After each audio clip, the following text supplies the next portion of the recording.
Hello everyone. Enough intro, let's talk movies.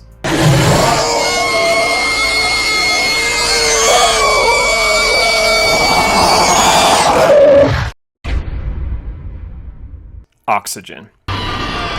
Oxygen is about an American truck driver waking up in a box 6 feet under, who tries to escape using only his wit and determination. Whoops. Wrong movie. That was Buried with Ryan Reynolds. Oxygen is about a French doctor waking up in a cryo capsule using only her wit and determination to escape. The idea of waking up 6 feet under or just being trapped in a box is a good idea for a movie, especially a horror movie. Everyone sleeps. It is a comfort that everyone needs, and it is a stage where everyone is at their most vulnerable. This guy's yelling at me, I got afraid. I just remembered in 5 hours, this same scary man was gonna be like, Problem is if you see it once, there really isn't much to see after that. If your story has this premise, the most interesting aspect is the person in the box. So what do? You tell your story from most, if not all, from their perspective. There is only so much someone can do in these kinds of situations. I won't do major spoilers because the movie is well made, but there isn't much to talk about, so I'll make it quick. Our French doctor is in a futuristic cryotube equipped with its own AI. She wakes up unexpectedly with a very small amount of oxygen left. She has no memory, nor does she have a deep knowledge of all the features of what the cryo box is and what it can do. So it's a race against time of either finding out how to escape or have someone find her. There is this one moment where to concentrate, she takes a syringe and stabs herself in the hand. Do you know how many nerves there are in your hand? Using the needle to scrape it across your arm is an infinitely better idea. Or just stabbing yourself in just a less sensitive space. One serious gripe I have with the movie is the timing. The oxygen level dropping fast and then slow is very inconsistent. Does 24 have a trademark patent on making a show or a movie reflect real time for the audience and the characters? Because that would be a better idea in this movie, to help the pacing in this movie, especially in the ending where every second counts. Overall, it's a serviceable movie. If you like the premise and don't mind subtitles, watch Oxygen. If you don't like subtitles, watch Buried. Although in Buried, there is a very dumb moment where a snake makes its way into the coffin or box, and instead of stomping on the damn thing with his heavy-duty boots, he tries to set the thing on fire. what? Oh, come on! Yeah, that was a really dumb moment. The Hallow, or The Woods. The Hallow stars Joseph Mawle as Adam Hitchens, as a kind of tree or fungus specialist who moves out into the Scottish countryside with his wife and his newborn child. But their neighbor Roose Colm Donnelly, warns them to stay away from the Hallow, the mysterious woods that Adam is surveying to be cut down. The best way to describe this movie would be misfire, which is the biggest shame. It's a movie that has good ideas and good moments, but overall the execution fails. Sometimes the CGI is good, sometimes it's bad, sometimes it plays scenes in order, and sometimes it seems like a jumbled mess. Because this movie is kind of good, I'll do minor spoilers. So the family gets a lot of shit from the local town people because they think that Adam is messing with the Hallow. And they're right, he is. So they kind of harass and warn them to stop what they're doing or things are gonna get bad real fast. At first it seems like there is this black fungus angle that the movie tries to sell us on, that like this is the Hallow, and then like 15 minutes later the house is surrounded by fairy tale creatures. So the movie just goes right through the biofungus things and goes right into folklore. The monsters have classic fairy tale monster weaknesses like iron and sunlight, so the family tries their best to survive the night, and that takes up the bulk of the movie. I think what hurts the movie the most is that it showed its cards way too soon. At first it seems like it could be the townspeople or the black goo for only a couple of scenes or minutes, but then 24 monsters show up outside their house and there is like an hour of the movie left. But even though there is so much time left dealing with the monsters, we know very little about them, and the family even gets a book to help explain shit, but they do almost nothing with it. And it kind of reminds me of the movie In the Earth, which is a garbage movie. If you want to check out my review on it, please do so later.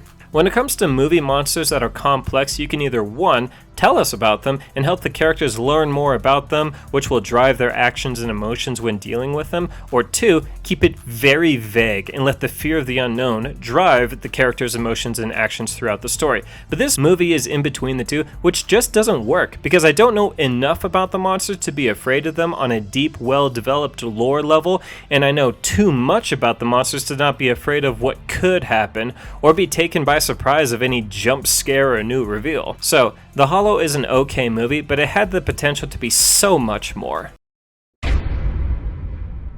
The Boy Behind the Door. Two childhood friends get abducted by a mysterious stranger. They wake up in a secluded home and are in the fight for their lives. Overall, I think this movie is okay, so I'll only do minor spoilers. The movie starts off with the car trunk being open and reveals our two boys gagged and tied up. Then we backtrack 6 hours prior. We then get introduced to our main kids, Bobby and Kevin, two best friends who have dreams of going to the beaches of California. What? These kids look between 8 to 10 years old. Getting a new TV show, superhero movie, video game, or exploring some sort of wilderness that their bikes can take them through should be at like the height of their excitement level. Kids these young don't start off with escaping to the beach dreams. So they'd start tossing a ball around to prep for the baseball game and then get taken.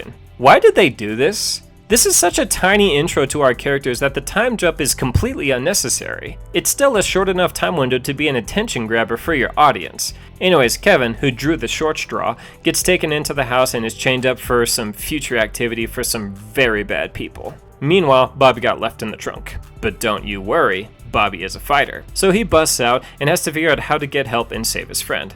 A lot of expected and unexpected twists and turns happen while Bobby is going through the house they are trapped in. Without spoiling too much, some of the twists are nice and fresh ideas at first thought, but the more the story progresses, the more unrealistic things seem to be. There is a dumb little political jab snuck into this movie which made me laugh and curse at my screen. It's a nice little survival movie, but so far in the marathon, it's a middle tier movie. Lamb. How can I shortly describe my feelings of this movie? Disappointed! Yeah, that seems to be it. This movie is advertised as a dark, grim, horrifying, scariest movie of the year, blah blah blah, and it turns out the director says it's not even a horror movie, it's a drama! What? Oh, come on! Gee, I wish I knew that before watching this fucking letdown. This is such a nothing burger of a movie. It wasn't a horrible movie, just disappointing. It seems like A24 for their last few movies have been leaning more towards intriguing instead of scary, which sucks because that's not what I come to them for. It's hard to judge the level of spoiler I'm gonna do because this movie is mostly just build up and then nothing. Not a lot happens in this movie, so even broad stroking it might seem like a higher level of spoiler, but I'm a broad stroke it. So the movie starts off with an ominous being breaking into a ram farm barn and eyeballs a poor ewe, a female ram, and it cuts to the next morning and we get introduced to Maria and Ingvar, a young farming couple, and their primary animal is rams. And I gotta tell you, these birthing scenes seem very realistic. I would not be surprised if these scenes were real, but an ewe births a baby very fast, and when the couple sees what she births, they are taken back for probably a split second, but then are in love with the idea. The baby grows surprisingly fast. Out of nowhere, and I'm being pretty literal, Piotr, Ingvar's brother, shows up. And there is some mild drama which is kinda But then the family gets another surprise guest, and I won't spoil what comes next, but right after that the movie ends. No good. Wow. I will say that A24 nails intrigue really well. The problem is that there's very little payoff in this movie. This movie has the groundwork to be a classic dark folklore kind of a movie.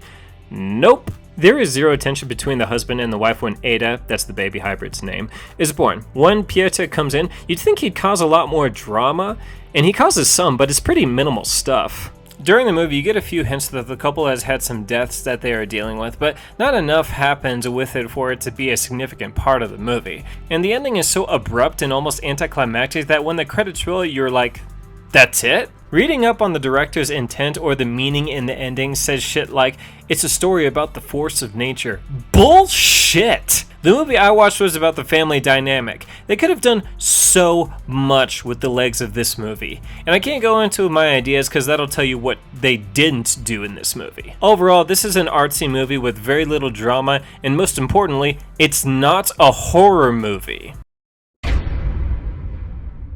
Nightmare on Elm Street, Freddy's Revenge. You are all my children now. Freddy's Revenge focuses on Jesse, a kid who moved into Nancy's old house from the first movie. It has been 5 years since the events of Freddy's first flex as a killer who, you have to admit, is quite dreamy.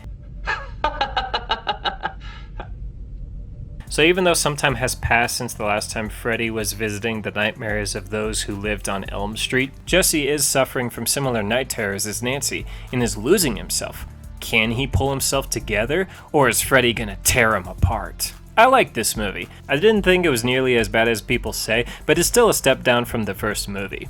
And this is an older and more fun movie, so I'll be spoiling a bit. The movie starts off with a solid dream sequence that does a great job of making the kids on the bus feel helpless. Our main character Jesse wakes up in the nick of time for school. Whippy! At school, Jesse is playing some baseball on the same field and the same time as some archery kids. What a time to be in school. Can't see anything possibly dangerous about that. Jesse gets into a fight with the school big shot Ron, so the PE teacher, Coach Snyder, punishes them together, which I guess makes them friends? We jump ahead to a dream Jesse has with Freddy, which ends up with him screaming like a girl, which is pretty funny. But it's date night and Jesse is taking Lisa out, the girl that everyone thinks he's dating. But before that, he must clean his room, which is a pretty funny scene. Lisa comes to help out and they find Nancy's diary from the first movie. A lot of weird shit happens at the house, and every time I am waiting for Jesse to wake up, but he doesn't. There's actually very little dreaming in this movie, which is weird because Freddy is known to have limitless power in the dream world, but all the weird shit in the movie happens when Jesse is awake. Especially the scene where the pet birds freak out. One of them just cooks to death and the other freaks out and attacks the family. You'd think this would be barely an inconvenience from a bird that stands 5 inches tall, but apparently that's big enough to knock the dad on his ass. And then the bird just blows up. So what's the dad's first thought when that happens? Jesse, you put a firecracker in the bird, you little shit! What? So it's nighttime and Jesse can't sleep. Go figure.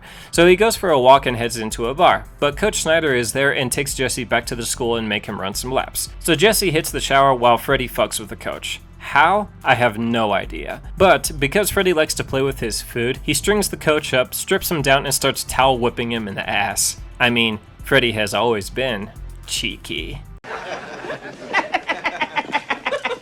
But then the coach's back gets sliced up and he dies. Even though that wouldn't kill someone, let's move on. Jesse bails and gets picked up by the police and is sent home. The movie jumps a lot until the infamous pool scene where Freddy takes complete control of Jesse and goes crazy on the kids at the pool party. But since Lisa is trying to get Jesse back, it makes Freddy run away to the infamous boiler room. What? Well, come on! What a way to ruin what could have been an epic climax. So Lisa follows Freddy to the boiler room, sees a bunch of random demon animals, and defeats Freddy with the power of love. So Jesse is back, and the movie ends with a jump scare that pales in comparison to the ending of the first movie. So how was the movie? For the most part, the movie seems rushed. It jumps from scene to scene with very little character development, and it never really explains how Jesse became possessed or a moment when it actually starts to actually happen. You'd think it would be when Jesse willingly puts on the glove, but that doesn't happen. Or when he starts to sleepwalk, which would make perfect sense for this kind of a movie, but that doesn't happen either. Overall, it was a decent movie. Something that they should have done is ended the movie at the pool scene. It should have been 15 minutes of Freddy just going nuts on these kids instead of just like 2 or 3 of them. Kids would go run and hide in the house only for it to be a different kind of hell, and then Lisa saves the survivors with the power of love. Still a lame idea, but much better ending than what we got. One thing to complain about is the ridiculous amount of plot armor that Lisa has at the party.